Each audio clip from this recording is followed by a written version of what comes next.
Stories are the most powerful thing on earth. They are literally life and death. Wars are waged based on the story of who is the hero and who is the villain. You are the result of a story your parents told each other, the one-night stand, the soulmate, and friends who became so much more. Life and death. So wouldn't you like to understand them better, these stories? How Story Works, an elegant guide to the craft of storytelling by Lani Diane Rich, demystifies stories and helps you understand why you love what you love, why you hate what you hate, and why prologues are almost always a bad idea. How Story Works by Lani Diane Rich. Available on Amazon in ebook, audiobook, and paperback form. Get your copy today.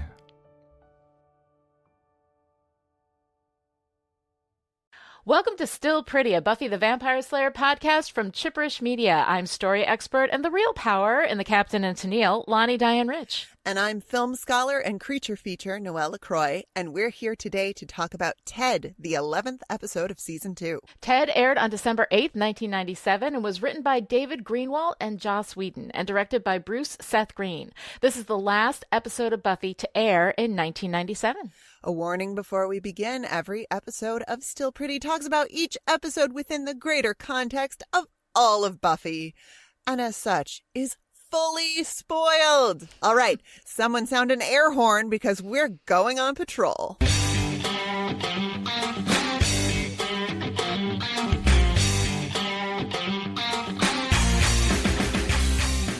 In Ted, Buffy comes home from a night out with Willow and Xander to find Joyce smooching her new boyfriend, Ted, in the kitchen.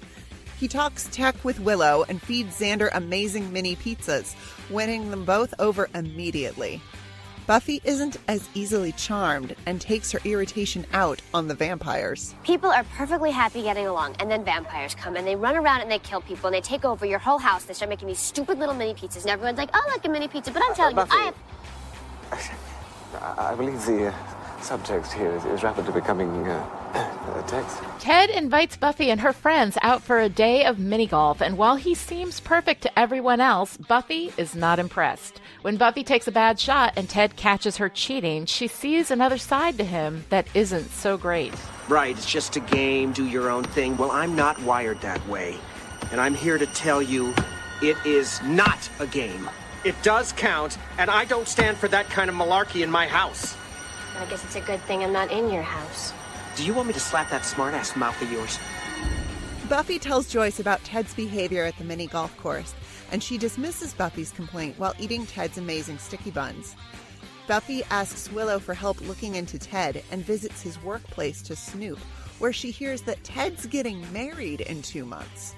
When she confronts Ted about it at dinner, he lays down the law.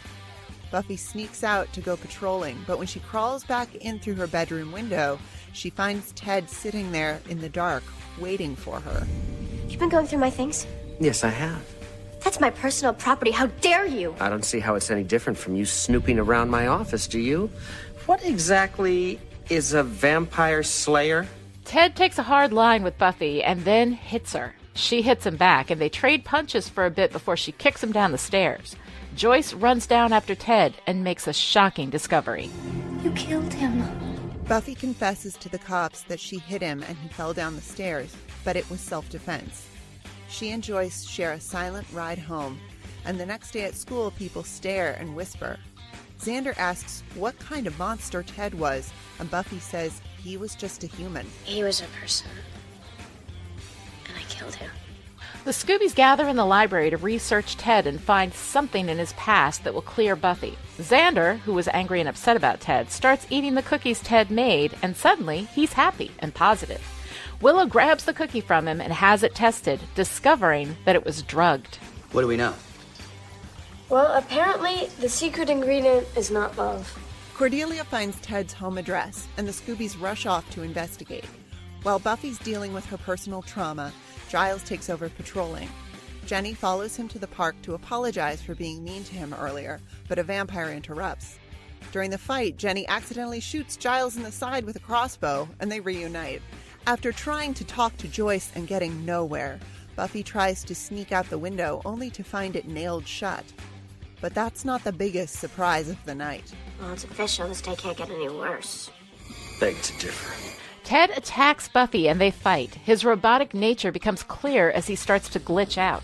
He knocks Buffy out and goes to fetch Joyce. At his house, the Scoobies discover that he's been married a bunch of times and all the dead wives are tucked away in his closet. At the house, Ted glitches again while trying to kidnap Joyce and he knocks her out too. Buffy wakes up and takes him out with a frying pan. Everyone is horrified, except maybe Willow. There were design features on that robot that predate... Willow, tell me you didn't keep any parts. Not any big ones. All right, so Noelle. Yeah. I don't want to talk about this episode. Can we talk about anything else? I know you don't want to talk about this episode. Oh, God. I'm not even sure. Like, Ted has always been hailed as like one of the really, really bad Buffy episodes. And I'm not even sure that it's bad. But because of personal experience, it touches a little close to home for me. Sure. And I find it really hard to look at it with objectivity. So I'm going to do my best, but I'm not sure how well I'm going to be able to either analyze or talk about this episode. Well, that's all right. Because I actually really like this episode. I mean, it's good. vile. Like, he is vile. But I like it for being so... it just feels really well done to me. From a storytelling perspective, I love how smoothly Ted goes from being too nice in a way that feels creepy to being genuinely creepy, knowing Buffy's grades and saying some kind of inappropriate things to her, to being actually abusive. And I think it escalates really, really well, that to the point that when she says no is when he finally strikes her. It's just, he's gross and chilling, and it's a great story about, well, I want to say toxic masculinity, but it's a great story about a lot of things. It's a great story about relationships and where feelings go when people get involved. I don't know. I dig it. I think it's a great episode of television. I think he's a genuinely creepy antagonist. But for my money, the most terrifying monster is always the human looking monster. That's always the scariest thing to me. And I'm reminded actually of one of the first episodes of the X-Files that had a monster of the week that was not actually a monster. He was just a bad guy. And this would have been a couple of years before Ted aired. But the show made... the X-Files made this villain fit into their paranormal space by having his victims see him in shadow as a monster, who I'm pretty sure was modeled after the devil. And I think that is a fascinating idea, that we have to have something, there has to be something there, some little twist. You know, Ted is a robot, to give us the opportunity to explore, Buffy and her Slayer powers and what happens when she uses that strength against a human. But he's also a robot who, I mean, okay, what am I trying to say here? He's a robot so that we can really, really dig deep into this level of toxicity and abuse and predatory behavior that I think if he were just a bad guy, wouldn't be a good fit for the show. Well, yeah, I mean, and that's the whole thing too about Buffy, is that it takes reality and puts it in metaphor, What for me is weird about this episode is that it's I think the first time that we're bringing a sci-fi element, because sci-fi is about the scientifically possible imagined as real. What if this happens? Like, what if we, progress far enough with robotics that you can create something that seems human, Yeah. And what happens there, and so I think that that's an interesting question, but we're putting it within this context of Buffy that is paranormal, that uses, the fantasy element to talk about the impossible and translate that into an emotional metaphor. What we have here with this sort of sci-fi, perspective on it, it always feels to me like a bad fit with Buffy when we do this. We have another robot that'll be coming in season 5 in the episode I Was Made to Love You, which is a different kind of robot. She's very powerful and she is extremely dangerous, but you can sympathize with her. She is as much a victim, of the thing that created her, as the people that she is victimizing in that episode.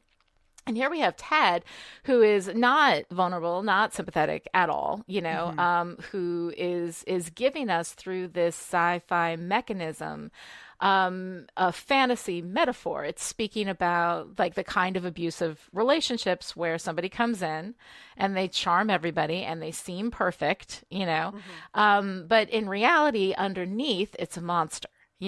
And it takes a while when, you're under the effects of that to actually see the monster, for the reality to become visible. We see it become visible, with Buffy when he starts to glitch out in that final fight, and we see the monster, the smoking, chips and wires and stuff underneath, So for me, like, I think it's actually a fairly accurate representation, although in a much, shorter time frame, for that kind of predatory person who comes into your life, makes you think they're one thing when in reality they are something else, something much, much darker.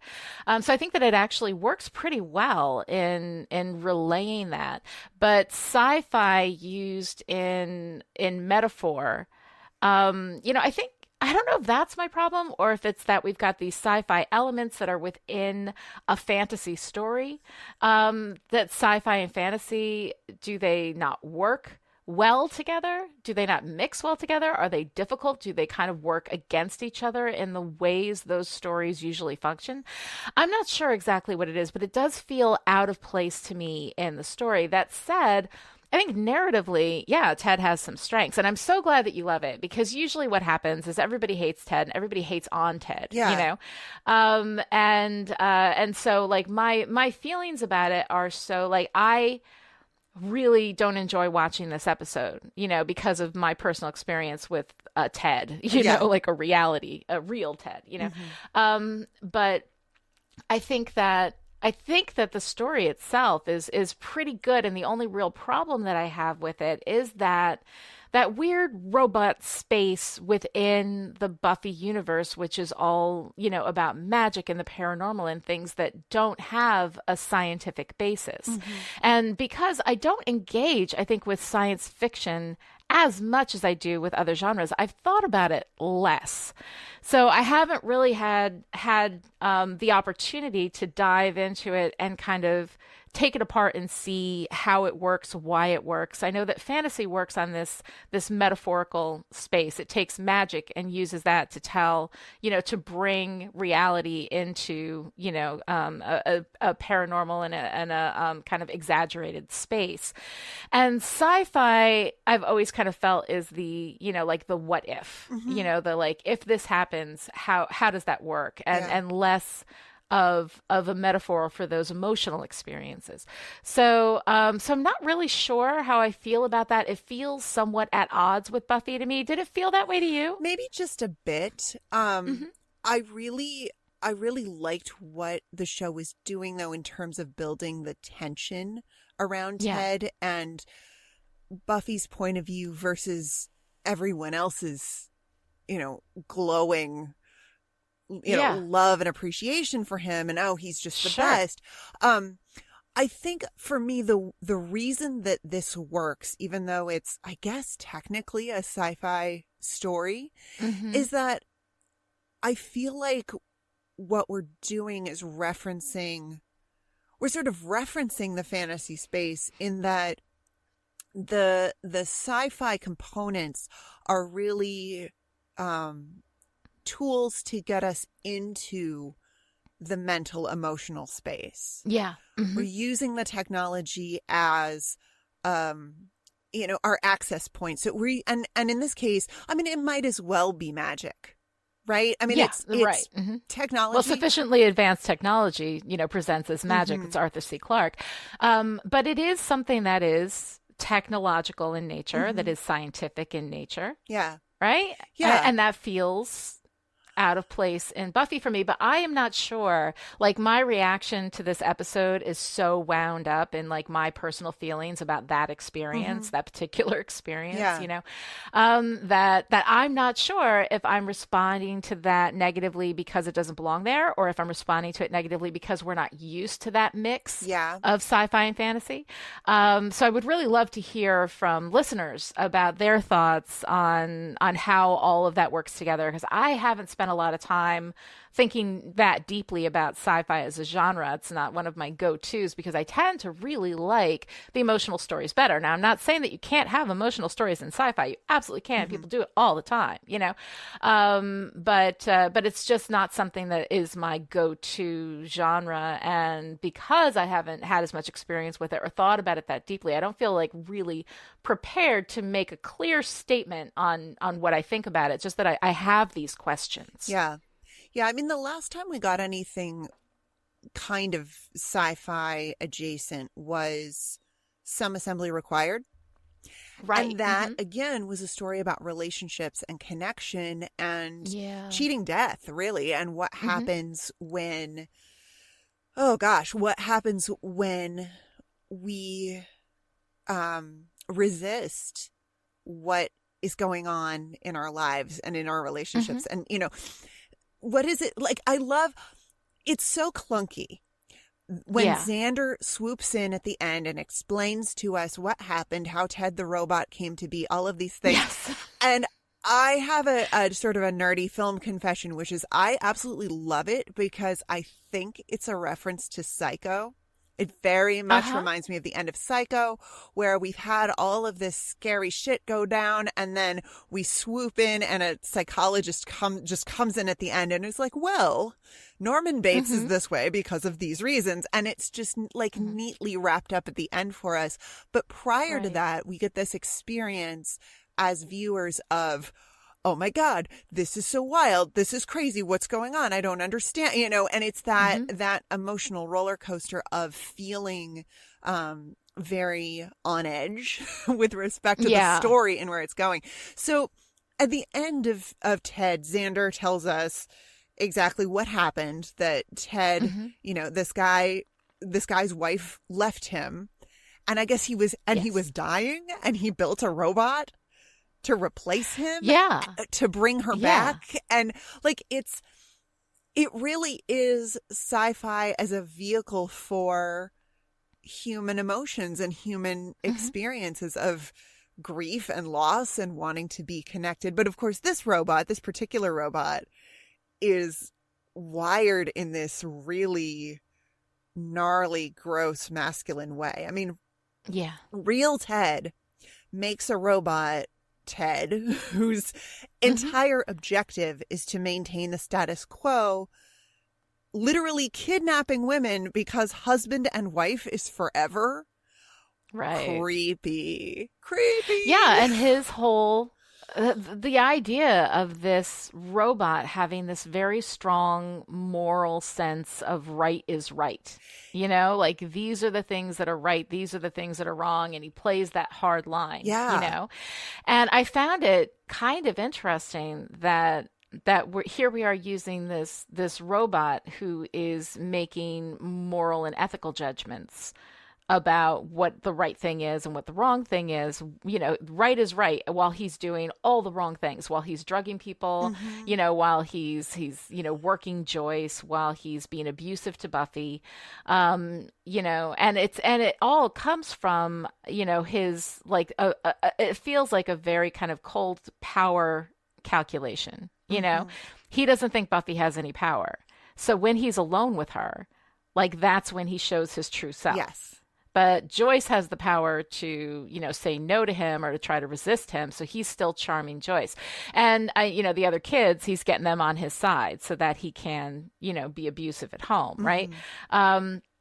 Throwing on that charm, all of that stuff, and then actively drugging everybody. And Buffy, of course, refused to eat any of his food. Yeah. So she's the one who maintains clarity on it. She is not sucked in by all the charm, Yeah. And I love that connection of that's so creepy, the connection of food and his, the way he works his way into their lives and how quickly and easily that happens. I love that. That just feels so, I don't know. It feels so correct in a lot of ways. Probably. It's poison delivered through something that is supposed to be nourishing and caring, which is how abusive personalities work. Yeah. And he's, it's supposed to be loving and caring. I mean, I've heard it said that you don't bake cookies for somebody you don't like.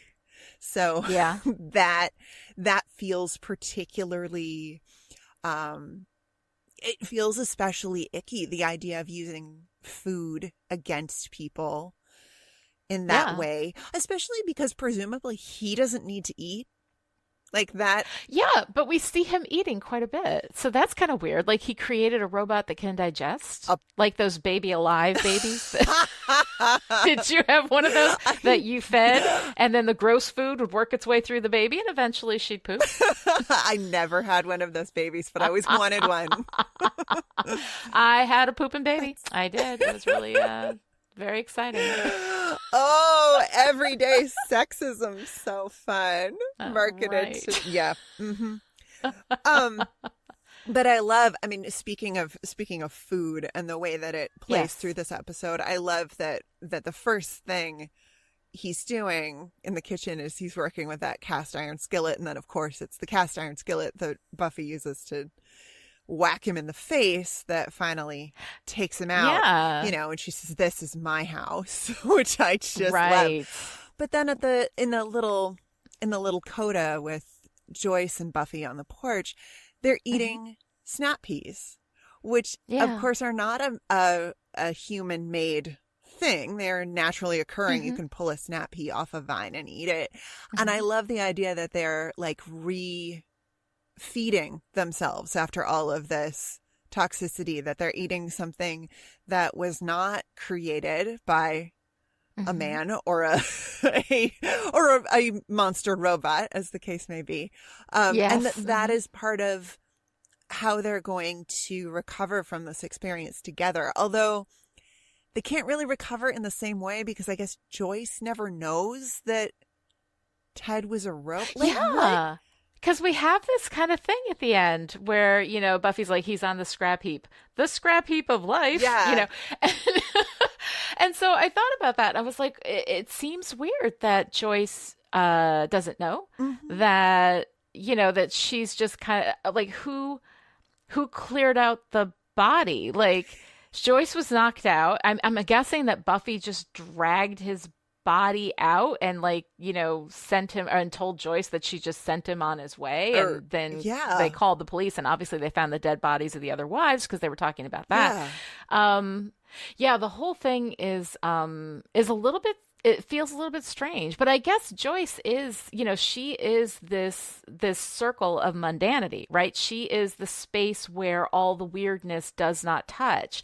So if she knew that he was a robot and that a robot looking like a man was even possible, that would broaden that mundane space. It would bring, it would kind of, mix the boundaries there. And I think we're trying to keep those boundaries fairly clear for Buffy, that Joyce is the representation of the mundane regular life, and everything else is the weird freaky shit, so I thought that was, I think it maintains those boundaries, fairly well, but also is feels a little strange that Joyce would have no idea what actually happened, because she did, before he knocked her out, she saw him glitch. Which, disturbing. It's so disturbing. Yeah, I don't know.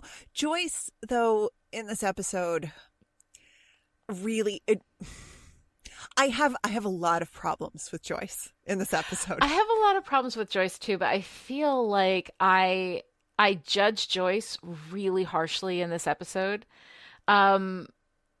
Because I judge myself really harshly, having been the Joyce, in that situation. So like I don't know that I've got clarity. So I'd love to hear what your thoughts are on that. So Joyce bothers me a lot in this episode because she isn't really written as a mother here, or really anywhere. Like, it seems rare on the show thus far that she really behaves in a way that I would expect a parent to behave. Yeah. I mean, she's known Ted for what, like 3 weeks? And she's known Buffy since she grew Buffy inside her body, I'm guessing. So, I mean, I know teenagers are challenging. I have a tween and hoo boy. But there's no sense of relationship between Joyce and Buffy, drugs or no drugs. Like, they don't behave in the way that I would expect to see a single mother of a teenager relate to this person. We get the remark about Joyce being a single parent, but it's in this kind of, I don't know, like, there's not any weight to it, and I don't feel the weight of the Buffy Joyce relationship. She's still, I mean, I understand that from a writing standpoint for the show, she's still much more of an obstacle for Buffy than she is a parent figure. And she is often like written that way. But, like I see Joyce, the brainwashing, the, thinking he's so perfect, hoping to restore like that normalcy, because as a single parent you feel like you've failed your kids somehow when you're in that situation. I mean, I hope that most people don't, because you haven't, but you feel that way. Like, I know I felt that way. And so there's a lot of things about that that's appealing, not the least of which is when you're a single parent, you're doing everything by yourself all the time. The idea of having somebody there to help you, is also really appealing. Like, there's a lot of stuff in there that, like, I completely understand. So, like, I look at Joyce in this episode and I think, yeah, I remember what that was like, and also judge her so harshly for it, because, here is Buffy saying, I am uncomfortable with this. I don't like this. You're bringing this person that I don't know into my life, and it shows like her lack of consideration for Buffy. So for me, it's so hard. I can't see it clearly. I can't look at it clearly. I absolutely hate Joyce in this episode, and I'm not sure that's fair. Well, I think it's fair, but I think it's fair for a different reason than the reason that you're citing. Okay. I think it's bad writing. I think it's they're ignoring. It feels to me, watching it as a parent, like they're ignoring some essential parent-child dynamics. And if the idea is to talk about, abusive relationships and how those work and how those twist a person's mind, and how, Joyce immediately sides with Ted on everything. Yeah. Then I think that needed to be hit a little bit harder, but as it's done, it's just, oh, well, there are drugs in the food and those need to be some pretty potent drugs, and or else, I mean, there's some rad robot sex going on off camera. It's entirely possible. If he perfected a lot of things, he might have perfected that. They do call him the machine at work. They do call him the machine. Yeah. But, yeah, Joyce is troubling in this episode, and I think that part of it is that a big piece of her pro Ted position is he cares about you just like I do. Yeah, but we haven't really seen a lot of that care from Joyce up until this point. If Joyce and Buffy had this like really solid parent-child relationship, maybe with the strain of, Buffy has this secret that she's not telling her mother, and Joyce is worried about her and doesn't really know how to express that. Okay. But up until this point, we haven't seen Joyce really tune into Buffy in a way that would suggest that she cares deeply about her child. Right. We don't get much. I mean, you're right. Joyce is written to be an obstacle and written to represent the mundane world that Buffy can't entirely be a part of. But even aside from that, we don't see even mundane closeness between them. They're talking about watching a movie together at the end, and they're sitting there eating the snap peas, and that is a moment. But we haven't had a lot of that in the first, season and a half that we've had so far of Buffy. I think when Joyce bought her the dress, for Prophecy Girl, like that was one of those moments.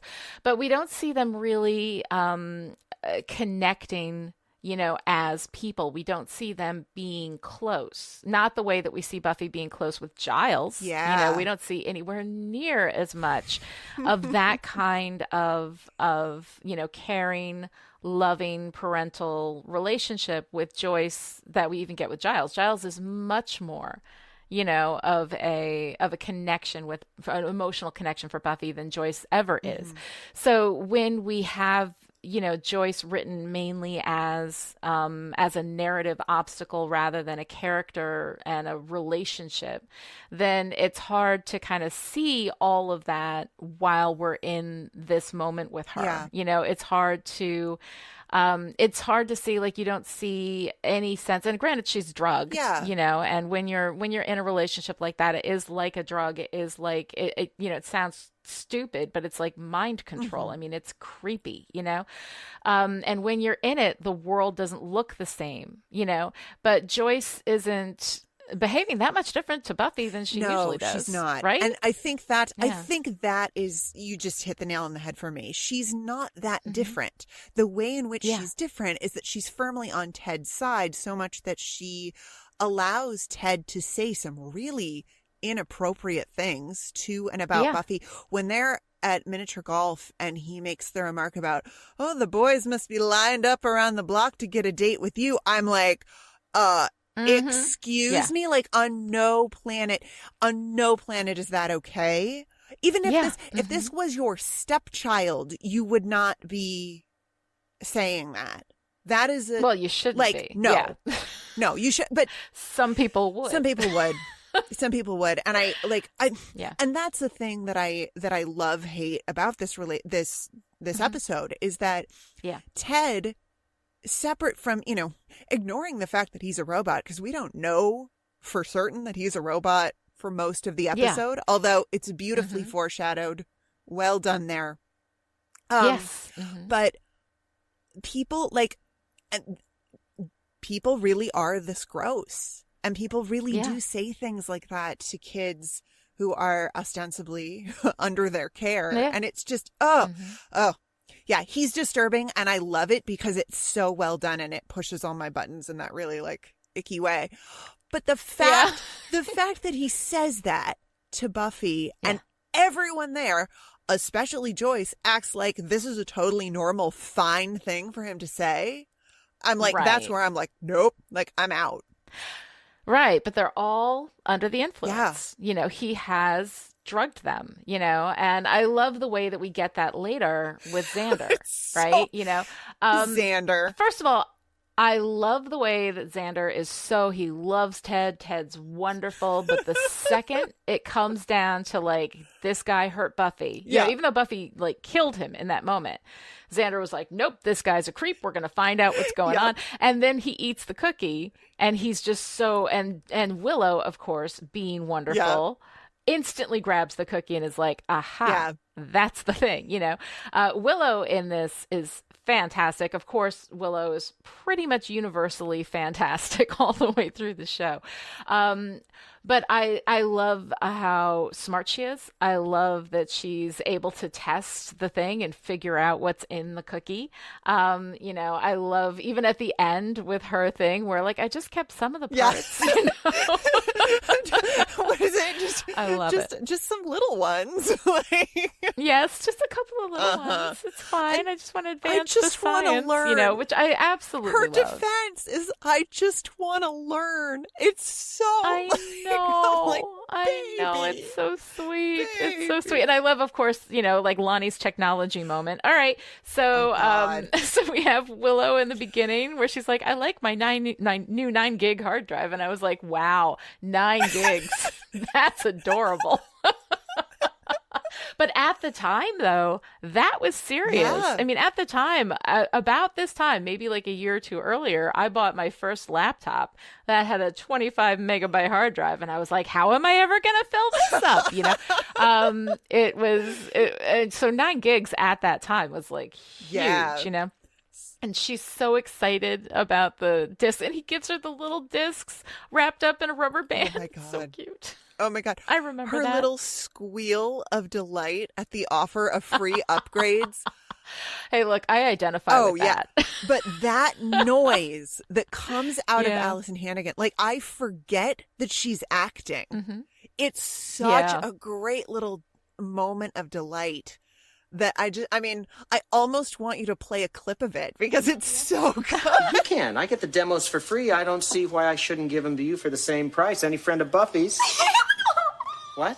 That's the sound she makes when she's speechless with geeker joy. So you mentioned Xander. Yes. And I was reminded of your theory about Xander, and it's specifically good Xander versus shadow Xander.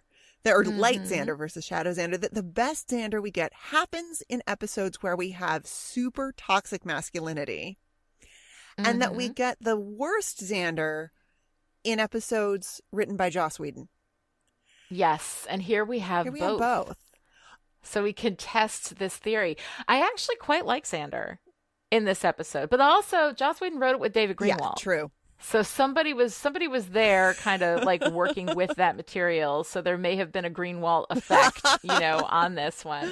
But overall, I mean, Xander, I like him. He is a little bit, there's like that moment where he completely, Ted shows up at the school. He completely overrides Buffy's discomfort. Oh, of course, we're going to go to mini golf, and he forces that situation, which I didn't exactly, care for a lot. But overall, I think that, I love how supportive he was of Buffy. I love that he was on Buffy's side firmly, like when it came down to it. And so I don't know, like, what did you think about Xander? I love some of the Xander that we get. I love the way he asks Buffy, what was he? Because he's just, he knows immediately that if she killed him, well, obviously he was a monster. He was a monster. And he's not questioning that for a minute. And I so love Willow. You were the best human ever. I adore you. Well, that's the cookies talking, but you rock. Just, it's so dear. It's so great. And I love the way he's gesturing with the cookie as he's talking. And that's part of, that's a great way to call out Willow figuring out that, it's in the cookies. But, and finding the literal skeletons in Ted's closet. I mean, go Xander.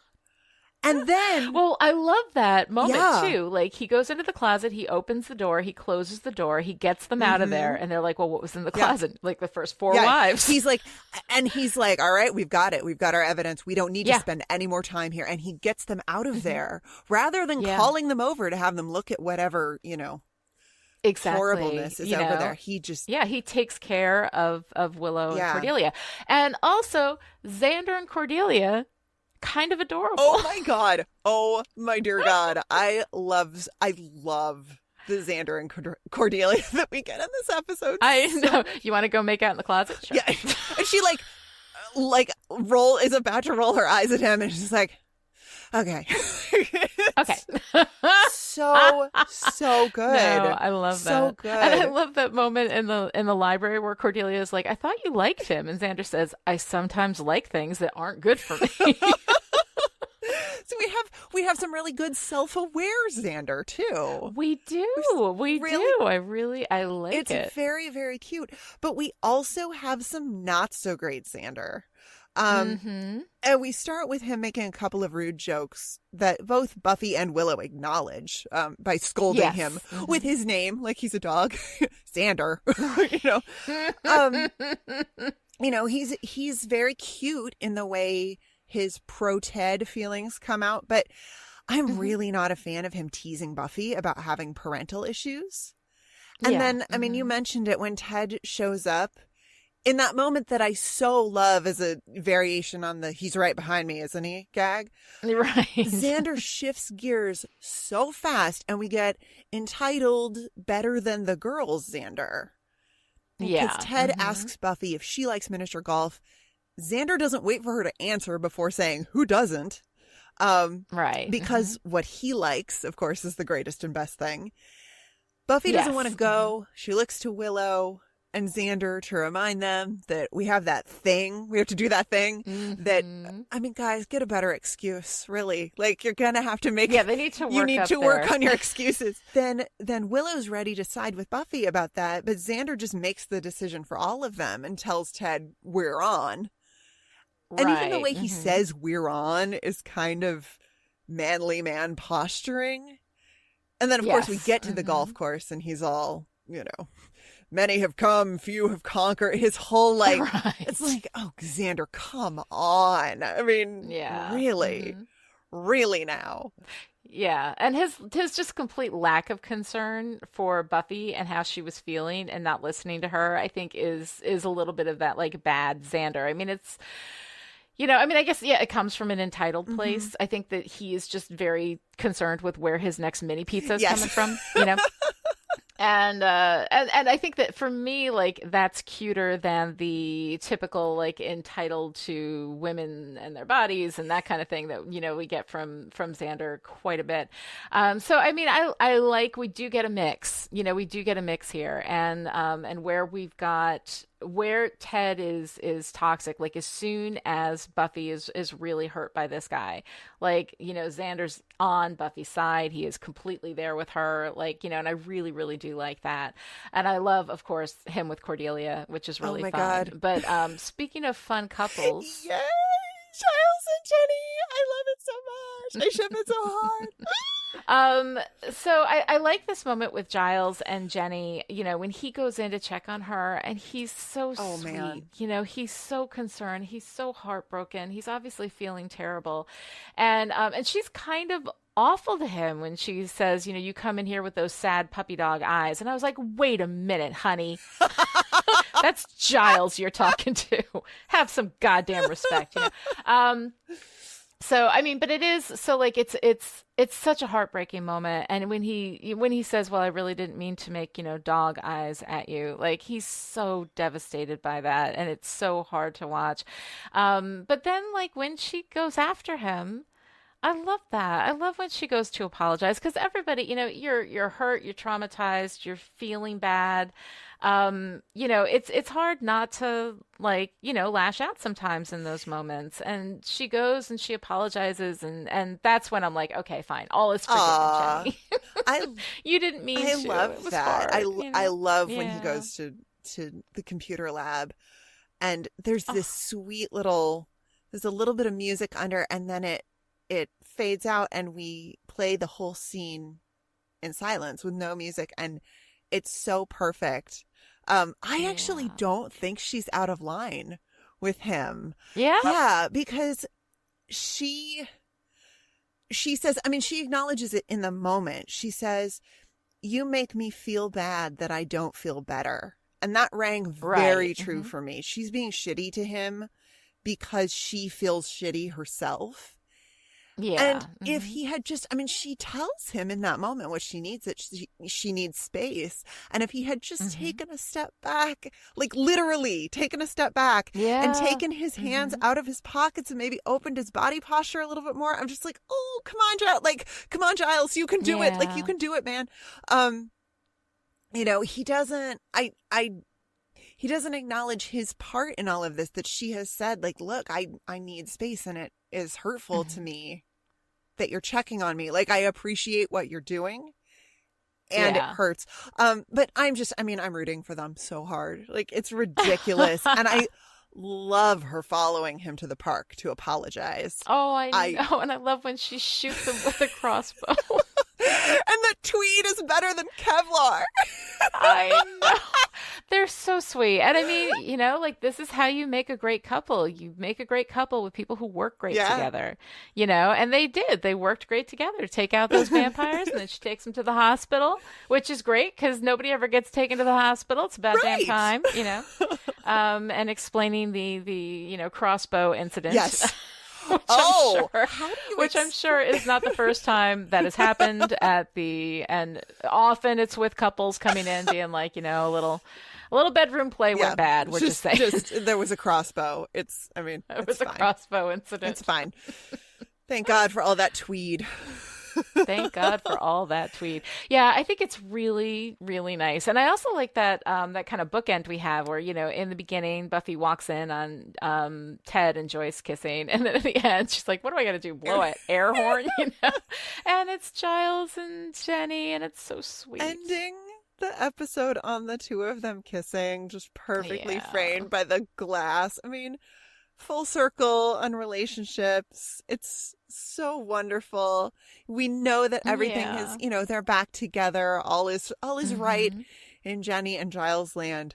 But of course, we've also in that shot reestablished the idea of the couple in the Buffyverse. You know, it's not just that Giles and Jenny and their relationship are okay. It's after all of Ted's abuse and, I mean, decades of it, we find out the show needs to reestablish the norm of heterosexual romantic pairing as non-toxic and desirable. Because we cannot end, it would be unacceptable to end on the note of, hey, maybe relationships are kind of bad and people shouldn't be in them because patriarchy, you know, or like whatever. Like you couldn't end it there. It's got to be, we need to have a positive depiction of adult heterosexuality so that our young people know to what to aspire. Yeah, I don't know. I mean, I like the happy ending. Oh, I do too. I absolutely like it, but I just mean that, you know, lurking in that, you know, in that image as our closing image for this episode in particular, you can it's like like your heterocentrist, heterosexist patriarchy is showing. Yeah, until they finally get some gay characters and then, you know, whatever. Well, then, but then, you know, everyone's doomed because relationships are the worst. All your gays must die, right? You know, but then, fair enough, you know, like in all fairness to Joss Whedon, like he kills pretty much everybody. Oh yeah, you love someone. Goodbye. Right. I'm sorry. Were you happy? That was your mistake. Now the thing you love in the world, most in the world, that was die. Your first mistake. So one of the things that I wanted to talk about, though, is this idea of power and responsibility, right? You know, we have this classic line from Spider-Man: "With great power comes great responsibility." Yes. You know, and that is a theme that whenever you have a powered individual in a story, you know, their responsibility becomes greater. And we see this point with Cordelia, right, where we have Cordelia, of course, saying the thing that, you know, is highly inappropriate, and which also triggered a different kind of PTSD for me because she was like, well, shouldn't the rules be different, you know, for Buffy? And then, you know, because she's powered and she's special. And then Willow's like, yeah, in a fascist society. Why can't we have one of those? Right. Great. All my PTSD, all in one episode. It's all there. But we're talking about like things, but Buffy is not expecting special treatment because she's powered, but she is taking on special responsibility. I'm the Slayer. I had no business hitting him like that. He was just a human, But this comes on the heels of him striking her hard enough to like knock her down and holding his own with her. I mean, he was super powered in that moment too, because no other like regularly human, and we see Giles when they're practicing and he's covered in like protective gear, hurting after Buffy has taken a whack at him, So the idea that this guy, and in the moment, of course, she believes him to be human. She's not analyzing why is he so strong, but he is given as good as he gets, until she knocks him down the stairs and, obviously like, shakes his battery loose or something. And that's like death for the robot. But it is interesting that she's, she has this sense of deep responsibility, as being the Slayer, but he hit her first. He gave as good as he got. He was, twice her size. Should Buffy feel guilty in this situation? Yeah, I don't know. Yeah. I don't like, it's one of those moments where she's at school. She's so distressed. She says, I had no right to hit him that way. And I feel for her in both ways because he did hit her first. Yeah. And hard. And is twice her size and held his own. I mean, he would have, if she hadn't stopped him, he would have seriously hurt her. That was self-defense. I mean, she thinks he's human, but she also had the experience. Yeah. Of him hitting her that way. I mean, hard enough. Like, she's the Slayer. This girl can take a punch. We see vampires hit her all the time. I mean, granted, she's more prepared for them to hit her than she was for Ted. He obviously caught her by surprise. But yeah, no, it was, I wasn't sure that guilt was necessarily, like, I think that there were mitigating factors there. It wasn't just the Slayer hitting a human. Yeah, but I do think it's noteworthy that she feels the weight of that despite everything that she's experienced from Ted and how horrible he is to her, that she can still feel that weight of having wronged him. I mean, I think that's huge for her as a hero character. Right. Well, I think that when you have power, any kind of power, it is very important to take that power seriously. It is very important to understand what your power is, and to use it well and thoughtfully. And with consideration. So I think that that's really important. I think it's important to ask those questions. I'm just not entirely sure. Like, we know he's a robot. She doesn't. She thinks he's just like a really super strong human guy, but he hit her and he held up, she didn't hit him once and he was knocked out, I mean, she hit him a number of times and he took those punches and he was fine until he went down the stairs. So I don't know, like I think it's right that she feel her responsibility, but at the same time, I think there's definitely, even if he was human, mitigating factors in the way that played out. I mean, that was self-defense. But we have this line from Giles, too, where he says she's taken a human life. The guilt is pretty hard to bear and it won't go away soon, right? So Giles, I think as a watcher, we're going to see this happen in season 3 with Faith, right? He's going to talk at that point about how Slayers killing humans happens. Accidents happen in the field, things happen. It does, occur. And that the watchers kind of have a method for dealing with this kind of thing, So it's interesting, like Giles' perspective on this feels informed from experience, and of course Cordelia has that great line, oh yeah, and you should know because that time you raised the demon that killed that guy, right? He's like, yes, let's bring that up as often as possible. Well, and it's interesting too about Buffy killing a human, because wasn't it just last episode that she kills the guy, or maybe it's episode before, the guy from the Order of Taraka? Was he a human?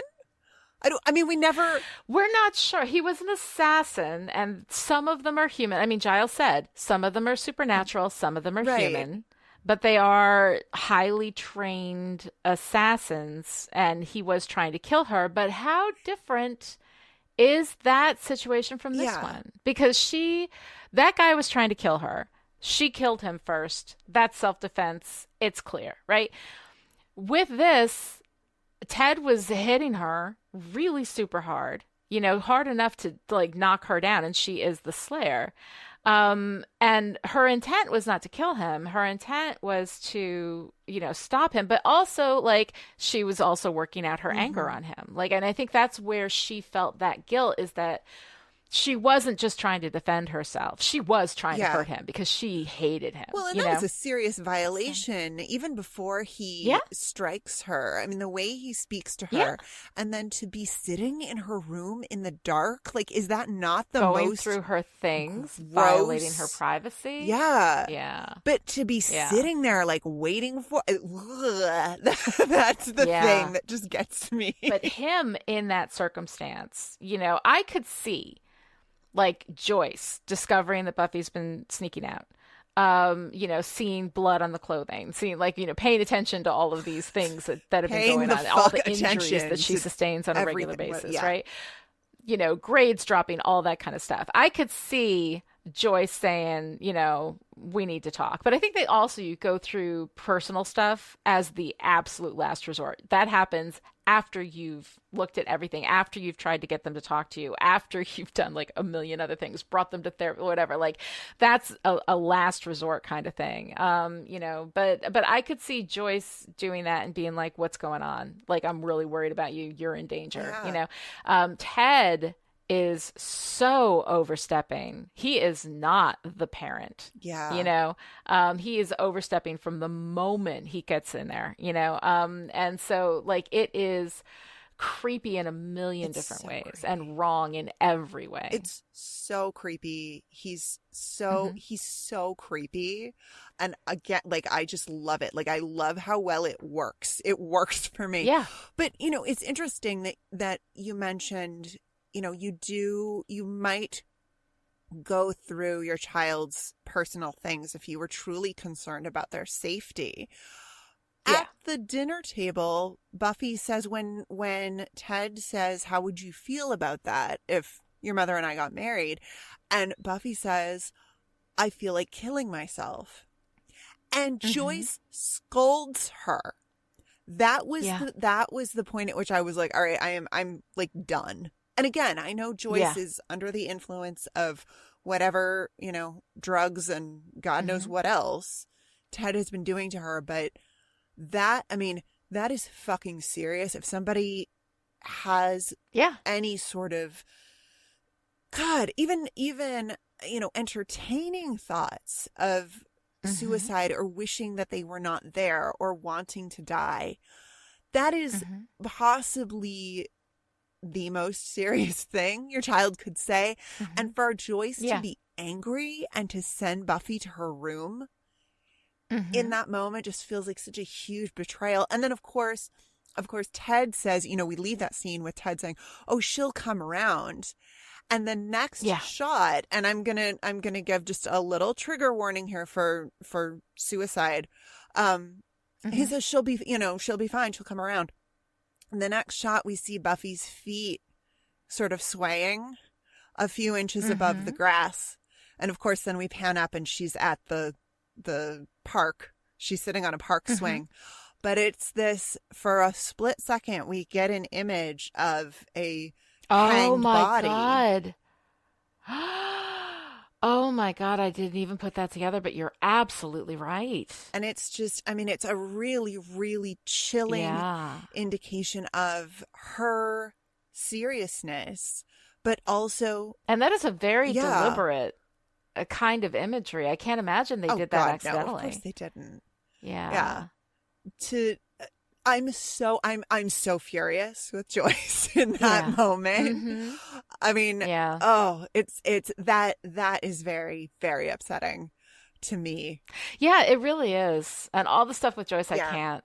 Yeah, it's It's not good. So then, of course, Buffy comes home and he's in her room and it's just like this. It's just violation on top of violation on top of violation. Mm-hmm. But, no, it's pretty awful.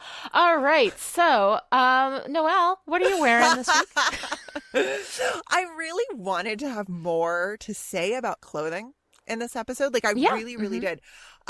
We get Joyce and Ted in opposite color wheel colors at mini golf. I mean, and of course Willow's personal sense of style continues to grow and evolve, and I just love it. I love she has another cool hat. I want to knit all the Willow hats. Her little bucket hat at the beginning is so cute. I just want to knit all the Willow hats. I think I'm gonna go look for like Willow hat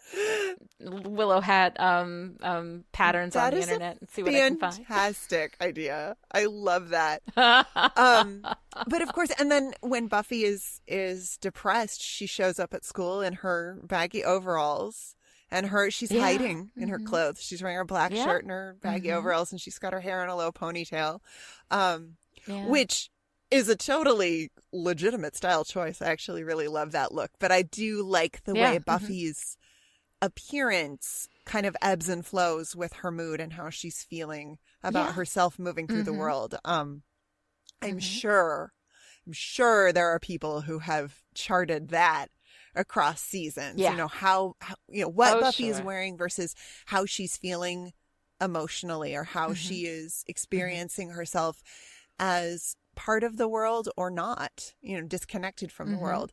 But I really wanted Ted's clothes to seem more dated, maybe. I don't know. I mean, they didn't seem dated. They seemed dated, but I couldn't tell. He felt very 1950s to me. He was wearing pleated pants, which I guess are back. Those pleated pants that are so dated that no one who wears them should be dated. That's just my aesthetic. If you love pleated pants, get down with your bad self. I love you. But I don't know. Like, I don't know but again, like, I don't know what I was looking for. Like, I don't know what I expected him to be. Bowling shirts. Yeah. Oh God. Oh God. Yeah, I don't have a lot to say about the fashion this week. Although that in the dinner table scene, Joyce looks real pretty. I know she got dressed up for Ted, and that's icky, but they made Christine Sutherland, who is a lovely, lovely woman, look especially lovely in that scene, and I'm here for that. Yeah, no, they do great things there. The dress that she's wearing in the moment that she's with Ted, they're kissing in the kitchen when Buffy catches them.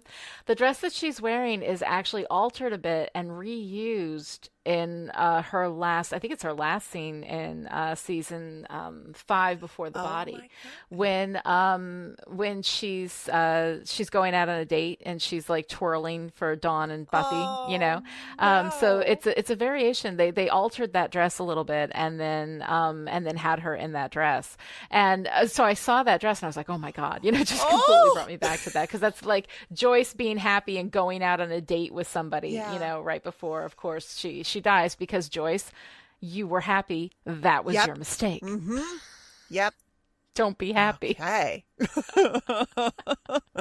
All right. So what do you got for Arg the Patriarchy this week? Oh my God. I have, basically the whole Ted robot situation, right? I don't take orders from women.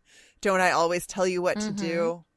Don't worry. Yeah, but it is textually wrong. Like, it's our villain. I think the patriarchy is most dangerous when it's delivered with a spoonful of Xander.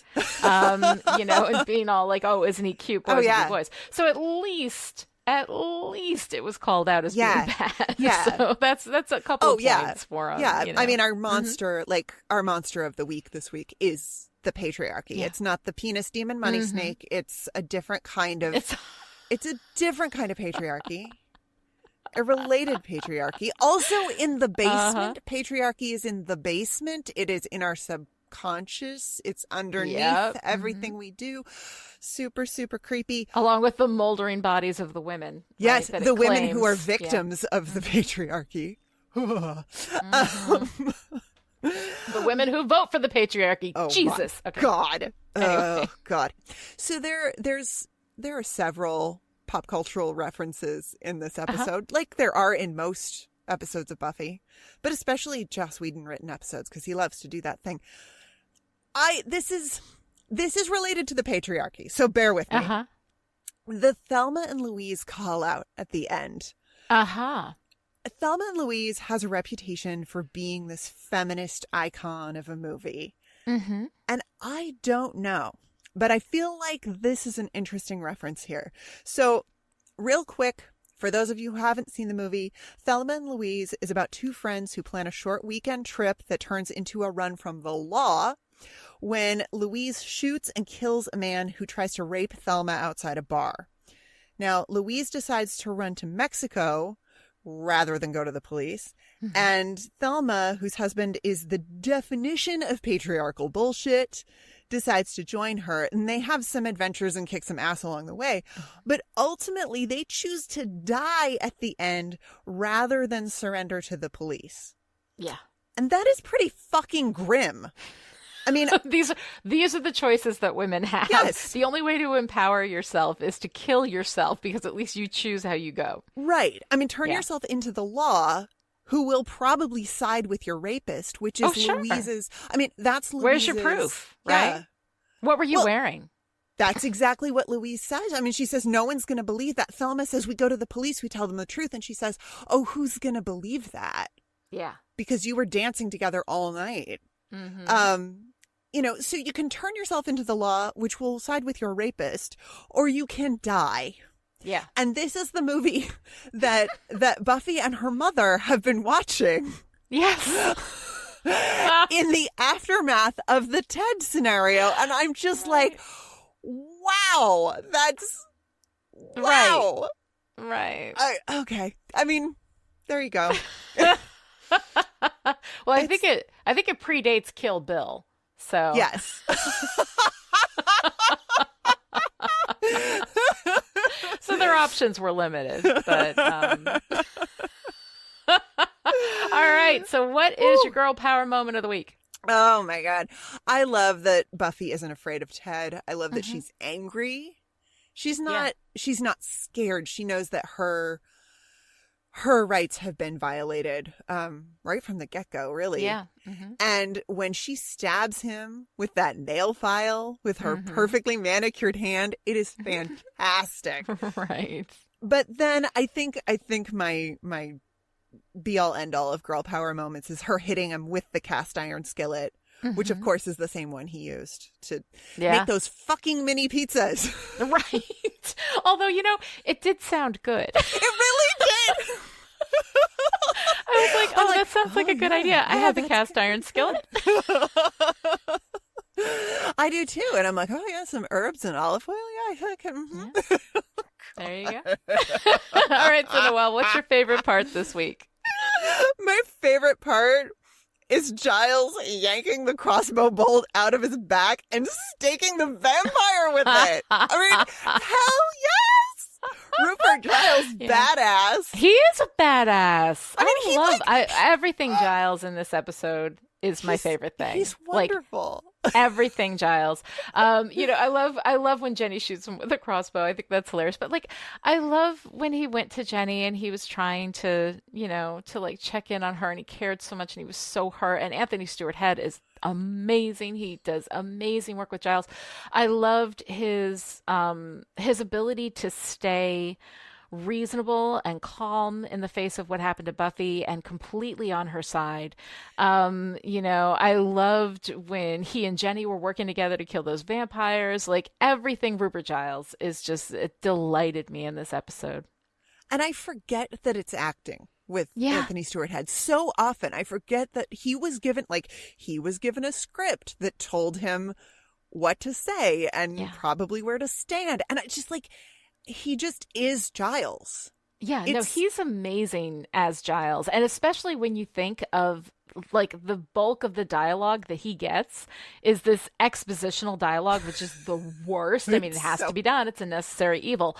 But he is able to deliver everything no matter how, like, kind of like dry and, phlebotomous it is, and that's not a word, but they use the word on Buffy called phlebotomous. Whenever they had like an element that they needed that was just a plot device, they would call it phlebotomum.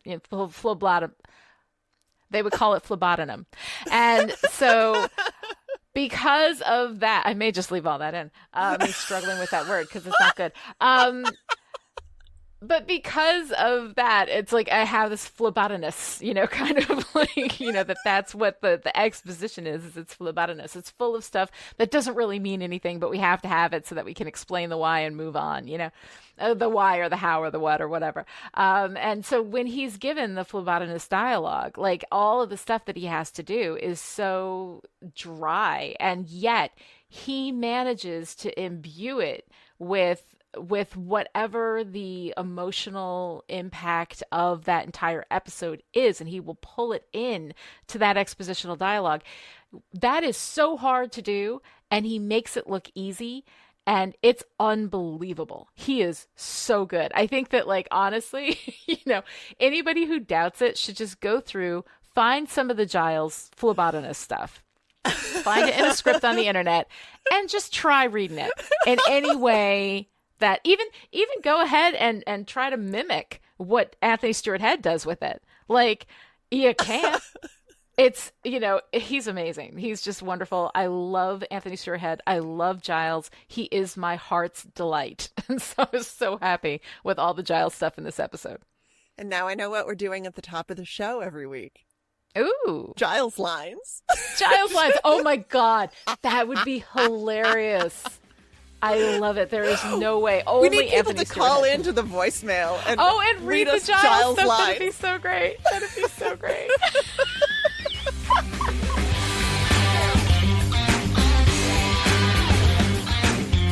That's it for today. To join in the discussion on Twitter, follow Lani at Lani Diane Rich and me at Noelle Aloud, and use the hashtag StillPretty.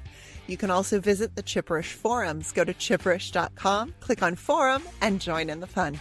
Or you can keep Chipperish Media going to the tune of $1 a month or more and gain access to the live chat and Discord, where you can hang out with me and Noelle and all the Chipperish patrons who have to sound an air horn every time they walk into a room. Visit patreon.com/Chipperish to find out more. You can also show your support by giving Still Pretty a fabulous review on Apple Podcasts, or by telling your friends about the show, or by hitting an evil robot in the face with a cast iron skillet.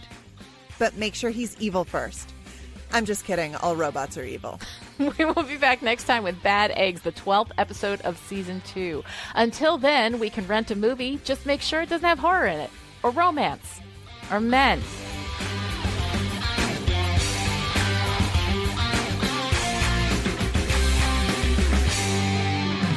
Jenny follows him to the park to apologize for being mean to him earlier, but a vampire interrupts.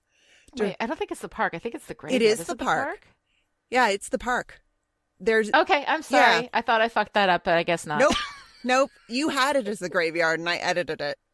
You had a... Oh, good. Thank you. I fixed this. Yeah, she shoots him in the side, too, not in the butt.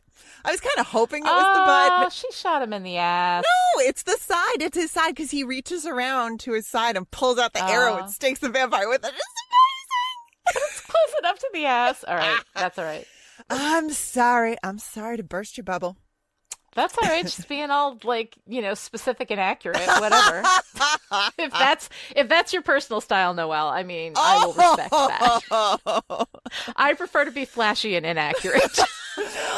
Yeah, I'm filing that away. That's going on your tombstone. Right. Here lies Lani Diane Rich. Flashy and inaccurate. Either that or, in quotation marks, trust me, it'll be fun.